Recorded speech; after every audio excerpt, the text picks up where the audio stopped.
ತರಗತಿಯಲ್ಲಿ ಘಟಕ ನಮ್ಮ ಕರ್ನಾಟಕ ಅನ್ನುವಂಥ ಘಟಕದಲ್ಲಿ ಕರ್ನಾಟಕದ ಆಡಳಿತ ವಿಭಾಗಗಳಲ್ಲಿ ಮೈಸೂರಿನ ಸಾಂಸ್ಕೃತಿಕ ಸಂಪತ್ತಿನ ಬಗ್ಗೆ ತಿಳ್ಕೊಳ್ಳೋಣ. ಮತ್ತು ನಮ್ಮ ಕರ್ನಾಟಕ ಹಲವಾರು ವೈವಿಧ್ಯತೆಯಿಂದ ಕೂಡಿರುವಂತಹ ನಾಡು ಅಲ್ವಾ. ಕರ್ನಾಟಕಕ್ಕೆ ಕಪ್ಪು ಮಣ್ಣಿನ ನಾಡು, ಕಮ್ಮಿತ ನಾಡು, ಗಂಧದ ನಾಡು ಅಂತ ಕೂಡ ಕರೀತಾರೆ, ಕರುನಾಡು ಅಂತ ಕೂಡ ಕರೀತಾರೆ. ಯಾವ್ಯಾವ ಹೆಸರಿಂದ ಕರೀತಾರೆ? ಕಪ್ಪು ಮಣ್ಣಿನ ನಾಡು, ಕರುನಾಡು, ಇಂತಹ ಹಲವಾರು ಹೆಸರುಗಳಿಂದ ಕರ್ನಾಟಕವನ್ನ ಕರೀತಾರೆ. ಮಕ್ಕಳ ಕರ್ನಾಟಕವನ್ನ ಆಡಳಿತದ ವಿಭಾಗವಾಗಿ 4 ಭಾಗಗಳಾಗಿ ವಿಭಾಗಿಸಿದ್ದಾರೆ.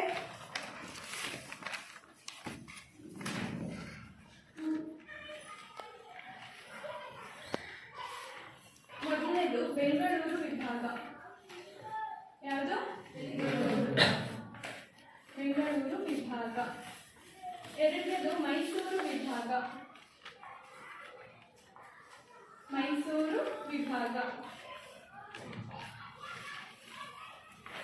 ಮೂರನೇದು ಬೆಳಗಾವಿ ವಿಭಾಗ. ಯಾವುದು?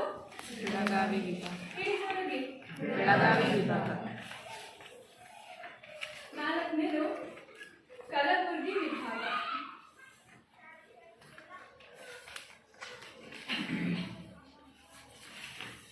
ಕಲಬುರಗಿ ವಿಭಾಗ. ಮಕ್ಕಳ ಇಂದಿನ ತರಗತಿ ನಾವು ಮೈಸೂರು ವಿಭಾಗದ ಸಾಂಸ್ಕೃತಿಕ ಸಂಪತ್ತಿನ ಬಗ್ಗೆ ತಿಳ್ಕೊಳ್ಳೋಣ. ಮೈಸೂರು ವಿಭಾಗದಲ್ಲಿ ಬರುವಂತಹ ಜಿಲ್ಲೆಗಳು ಯಾವ್ಯಾವು ಅಂತಂದ್ರೆ ಇಲ್ಲಿದೆ ನೋಡಿ: ಉಡುಪಿ, ಚಿಕ್ಕಮಗಳೂರು, ದಕ್ಷಿಣ ಕನ್ನಡ, ಹಾಸನ್, ಮಂಡ್ಯ, ಮೈಸೂರು, ಕೊಡಗು, ಅದೇ ರೀತಿ ಇಷ್ಟು ಚಾಮರಾಜನಗರ. ಇಷ್ಟು ಜಿಲ್ಲೆಗಳು ಮೈಸೂರು ವಿಭಾಗದಲ್ಲಿ ಬರುತ್ತೆ. ಮಕ್ಕಳ ಮೈಸೂರು ವಿಭಾಗದಲ್ಲಿ 8 ಜಿಲ್ಲೆಗಳು ಬರ್ತವೆ. ಬೆಂಗಳೂರು ವಿಭಾಗದಲ್ಲಿ 9 ಜಿಲ್ಲೆಗಳು, ಬೆಳಗಾವಿ ವಿಭಾಗದಲ್ಲಿ 7, ಅದೇ ರೀತಿ ಕಲಬುರಗಿ ವಿಭಾಗದಲ್ಲಿ 6 ಜಿಲ್ಲೆಗಳು ಬರ್ತವೆ. ನೋಡಿದ್ರಲ್ವಾ, ಇದಿಷ್ಟು ಮೈಸೂರು ವಿಭಾಗಕ್ಕೆ ಒಳಗಾಗಿರುವಂತಹ ಜಿಲ್ಲೆಗಳು. ಮೈಸೂರು ವಿಭಾಗದ ಜಿಲ್ಲೆಗಳಿಗೆ ಮೈಸೂರಿನ ಕೇಂದ್ರ ಭಾಗವಾಗಿಟ್ಕೊಂಡಿದ್ದಾರೆ. ಈ ಮೈಸೂರು ವಿಭಾಗದಲ್ಲಿ ಮೈಸೂರು ಅಂತ ಹೆಸರು ಕೇಳಿದ್ರೆ ನಮಗೆ ಗೊತ್ತಾಗುತ್ತೆ, ಕಲೆಗಳ ತವರೂರು ಅಂತ ಹೇಳ್ತಾರೆ ಮೈಸೂರು ಜಿಲ್ಲೆಯನ್ನ ಅಲ್ವಾ. ಹಾಗಾಗಿ ಮೈಸೂರು ಜಿಲ್ಲೆಯಲ್ಲಿ ಹಲವಾರು ಸಾಂಸ್ಕೃತಿಕ ಕಲೆಗಳಿದ್ದಾವೆ. ಅದೇ ರೀತಿಯ ಹಲವಾರು ಕವಿಗಳು, ಸಾಹಿತಿಗಳು ಕೂಡ ಮೈಸೂರು ವಿಭಾಗದಲ್ಲಿ ನೆಲೆಸಿರುವಂತಹದನ್ನ ನಾವು ಕಾಣ್ತೀವಿ. ಅದರಲ್ಲಿ ಮಕ್ಕಳ ನೀವು ಶಿವರಾಮ್ ಕಾರಂತರವ್ರನ್ನ ನೋಡಿದ್ದೀರಾ? ಇಲ್ಲ ನೋಡಿ ಮಕ್ಕಳ, ಇವರು ಶಿವರಾಮ್ ಕಾರಂತರು. ಇವರು ಕಲೆ ಮತ್ತು ಸಾಹಿತ್ಯಕ್ಕೆ ಉದಾಹರಣೆ ಆಗಿದ್ದಾರೆ, ಮೈಸೂರು ವಿಭಾಗದವರು. ಮಕ್ಕಳ ಇವರ ಒಂದು ಕೃತಿ ಮೂಕಜ್ಜಿಯ ಕನಸುಗಳು ಗೊತ್ತಿದೆ ಅಲ್ವಾ. ಮೂಕಜ್ಜಿಯ ಕನಸುಗಳು ಅನ್ನುವಂತಹ ಕೃತಿಗೆ ಜ್ಞಾನಪೀಠ ಪ್ರಶಸ್ತಿ ಬಂದಿದೆ. ಇವರು ಕೂಡ ಮೈಸೂರು ವಿಭಾಗದವರು. ಅದೇ ರೀತಿ KS ನರಸಿಂಹಸ್ವಾಮಿ ಅವರು ಭಾವಗೀತೆಗಳನ್ನ ಬಹಳ ಅದ್ಭುತವಾಗಿ ರಚಿಸುವಂತವರು. KS ನರಸಿಂಹಸ್ವಾಮಿ ಅವರ ಹೆಸರು ಕೇಳಿದ್ದೀರಾ? ಇವರು ಕೂಡ ಸಾಹಿತಿಗಳು. ಇವರು ಕೂಡ ಮೈಸೂರು ವಿಭಾಗದ ಸಾಹಿತಿಗಳಿಗೆ ಉದಾಹರಣೆ ಆಗಿದ್ದಾರೆ. ಮಕ್ಕಳ ಹೀಗೆ ಹಲವಾರು ಕವಿಗಳು, ಸಾಹಿತಿಗಳು ಮೈಸೂರು ವಿಭಾಗದಲ್ಲಿ ಇದ್ದಾರೆ. BM ಶ್ರೀಕಂಠಯ್ಯ ಆಗಿರ್ಬೋದು, ದೇವನೂರು ಮಹಾದೇವ ಅವರಾಗಿರ್ಬೋದು, ಅದೇ ರೀತಿ ಸಾರಾ ಅಬೂಬಕ್ಕರ್ ಅವರ ಹೆಸರು ಕೇಳಿರ್ತೀರ. ಇವರು ಕೂಡ ಮೈಸೂರು ವಿಭಾಗದ ಸಾಹಿತಿಗಳಿಗೆ ಉದಾಹರಣೆ ಆಗಿದ್ದಾರೆ. ಮಕ್ಕಳ ಅದೇ ರೀತಿ ಮೈಸೂರು ಅರಮನೆ, ಇದು ಮೈಸೂರಿಗೆ ಹೋಗಿದ್ದೀರಾ ಎಲ್ಲರೂ? ಅರಮನೆ ನೋಡಿದ್ದೀರಾ?